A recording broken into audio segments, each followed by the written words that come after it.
So just finished my run. September 12th, I'm doing a Gran Fondo. October 11th, I'm running a half marathon and I want to break 140. My PR is 144.40, so I need to shave off 4 minutes 40 seconds. On top of that, I'm building towards swimming 1.9k non-stop in open water, 3 concurrent training blocks, 2 race dates. This is how I structure all of it.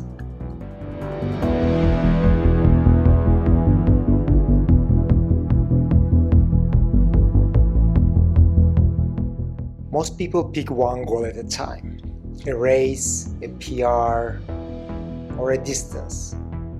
I'm doing 3 of them simultaneously.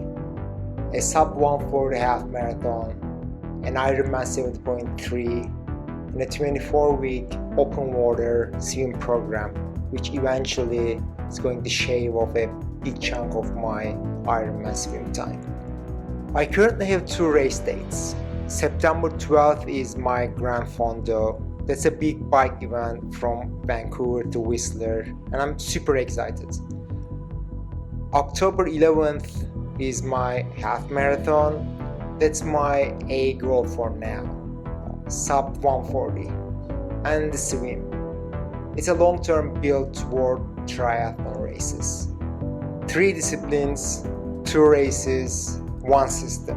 And this video, I'm going to show you exactly how I structure it, week by week, phase by phase, and why every single session has a specific job. Let's start at the highest level. A typical training week looks like this. Monday is warm-up day, just an easy recovery run, an indoor bike session on Ruby, just 2 disciplines, but nothing hard. Monday is kind of a warm-up, not intensity. Tuesday is swim day, it's pool day 1, plus a lower body strength session and a Ruby brick session to kind of close it out. That's the busiest day of the week on paper, but the intensity is controlled. Wednesday is the first hard run day. That's when I do tempo work, threshold running at half marathon pace on the track. I also have a second pool session, which I try to do it early in the morning. It's kind of a pool day too. Thursday is open water swim. Either a long open water session or long distance pool, depending on the weather. Plus upper body strength and long outdoor ride. 60 to 140 kilometers depending on the phase. Friday is my speed day. Ruby long endurance ride plus my VO2 or speed track session. That's where I sharpen the top end. Saturday is the long run. It's non-negotiable. It's the aerobic anchor of the whole week and it goes up to 27-28 kilometers at peak. Sunday is the backup day. I do the brick, a backup session, plus optional strength if I didn't hit both earlier in the week. That's 7 days, swim 3 times, bike 4 times, run 4 times, and strength up to 3 times. Every session has a job. Let's go discipline by discipline, starting with the swim, because it's where most triathletes lose the most time and stress the most. My goal is 1.9k non-stop in open water as part of IRONMAN 70.3. I planned it as 24 weeks to get there, 3 sessions a week, 2 pool days, and 1 open water. Again, depends on the weather. The whole plan is built around one root cause fix. Almost every beginner breathing problem in swimming comes from the same thing: holding your breath underwater, then trying to exhale and inhale in the half-second rotation window. It's physically impossible. The fix is to exhale continuously while your face is in the water. Inhale takes care of itself. The plan has 4 phases. The first 6 weeks are just about breathing mechanics. Kickboard drills, pool boy, getting comfortable with breathing. Weeks 7 through 12 I start building catch techniques and introduce CSS. That's critical swim speed, essentially your 1.9k race pace, calculated from a time trial. Week 13 and 18, I'm adding pedals, doing sustained open water efforts up to 1.5k, and the final 6 weeks are full race simulations. I attempt to do full 1.9k 3 times before race day. One mantra for the swim: exhale first, always.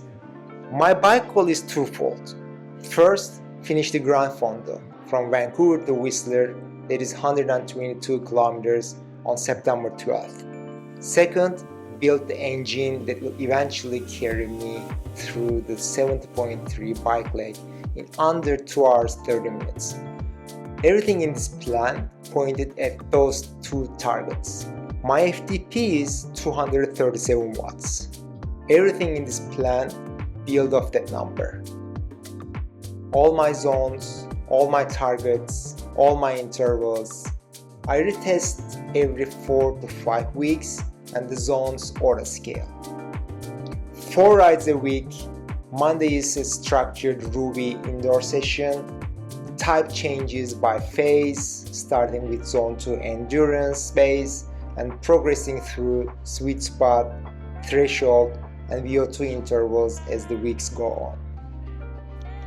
Tuesday is Ruby brick session. I ride indoors for 60 to 90 minutes and then immediately run. No break, straight into the shoes. That's how you train your legs to run after cycling. Thursday is a long outdoor ride, building from 70 kilometers in week 1 up to 145 kilometers at peak.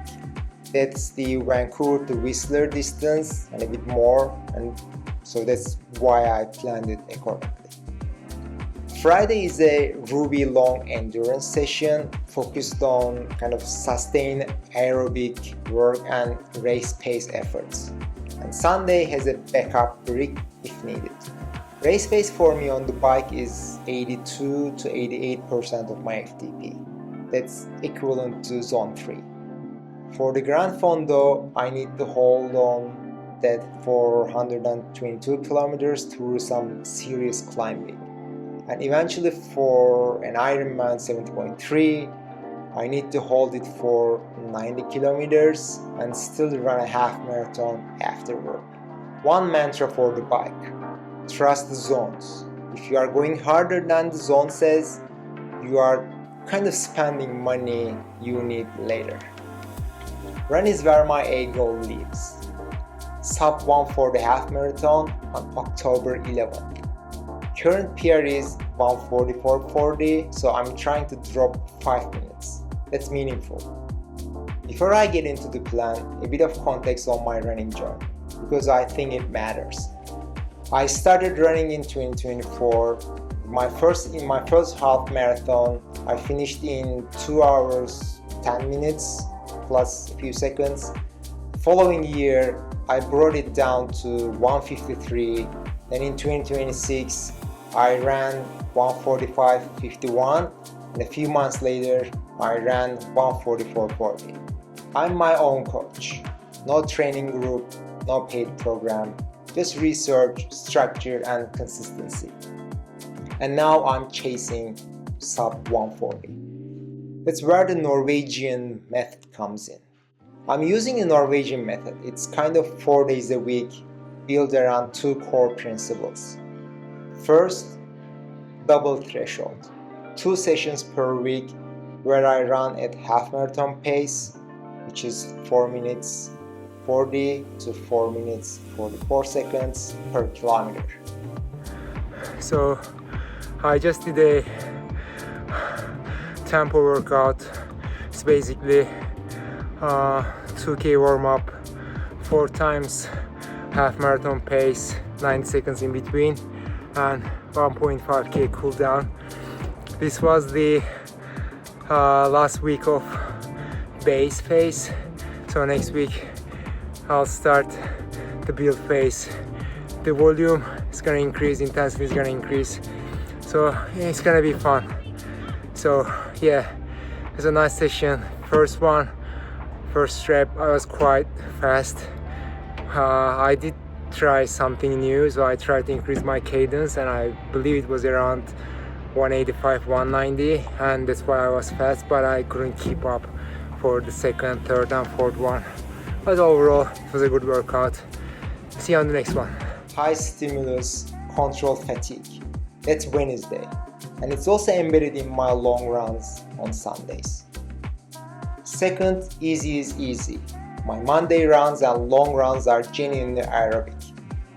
There is no gray zone, so you don't fudge the easy days upwards, you don't creep into tempo.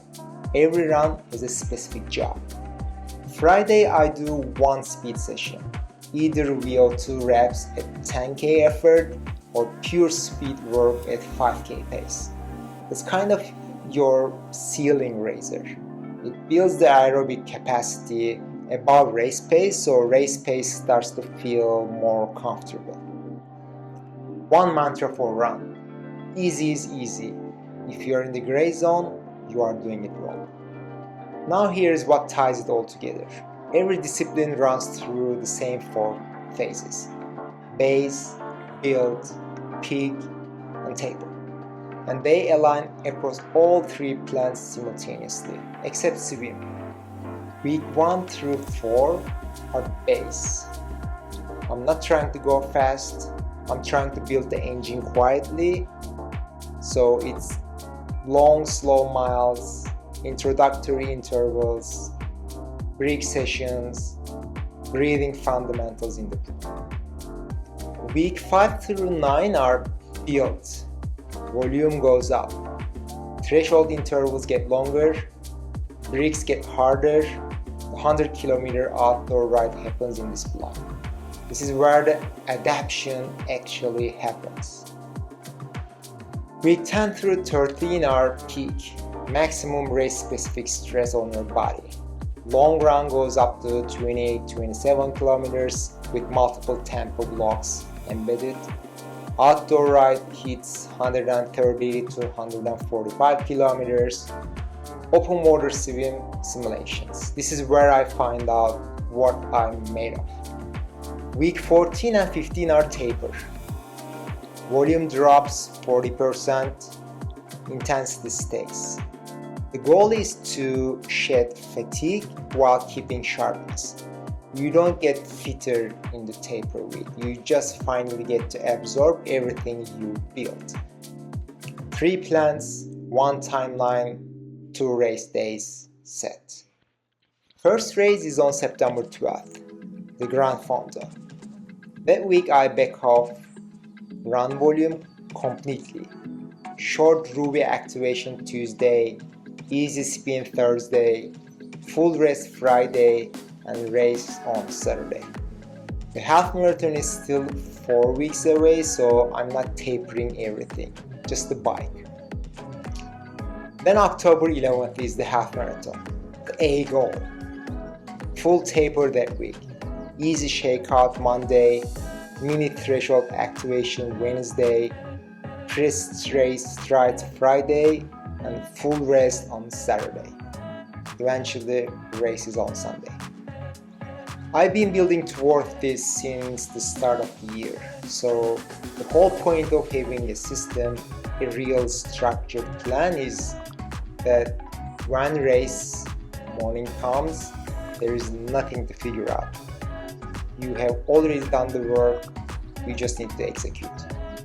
Tagline I keep coming back to: on to the next training day. Every session leads to the next one. The plan is the plan. If you are training for a triathlon, Gran Fondo, or any bike event, or a running race, and you want to see how this program actually plays out week by week, the workouts, the data, and the good days and the bad days, subscribe and follow along. I'm documenting all of it. See you in the next training day. Peace.